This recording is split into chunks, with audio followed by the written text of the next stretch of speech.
Hello, in today's video we're going to learn about dot plots. Dot plots show individual values for a set of data.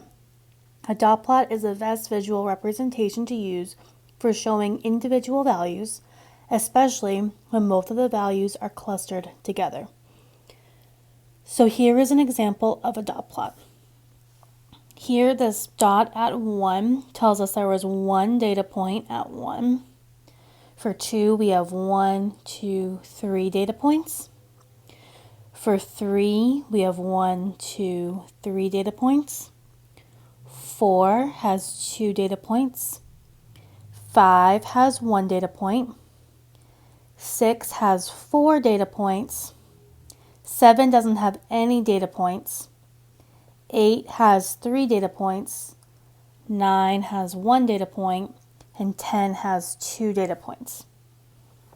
Notice how they are all the same shape, the dots, and how like all your level 1s are at the same height, all your level 2s are at the same height, all your level 3s are at the same height. So everything is the same shape, size, and height. Let's try creating a dot plot together. So it says, create a dot plot for the prices of 15 different types of chips rounded to the nearest dollar.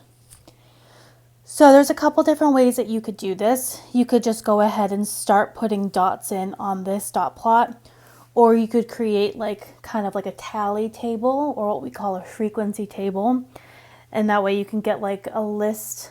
Let me show you a list of what we have going on. So if we have the price and the frequency, it looks like my smallest value is 1 and I go up to 8.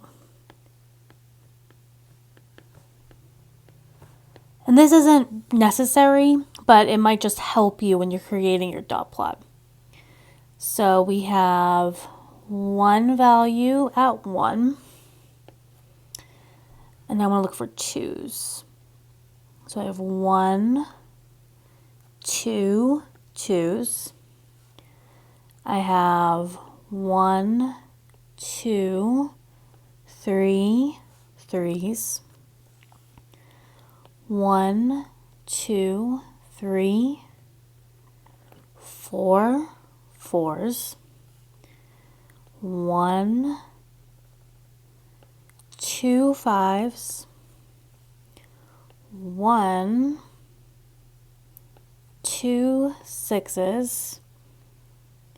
I don't have any 7s, and I have 1 8. So this can just kind of help you when you're drawing your dot plot. So I know I have 1 at 1. I'm just going to update my thickness. I have 2 at 2. Ooh. Let's try that again. So 1, 1, 2, 1, 2, 3. For 4, I have 1, 2, 3, 4. 1, 2, 1, 2.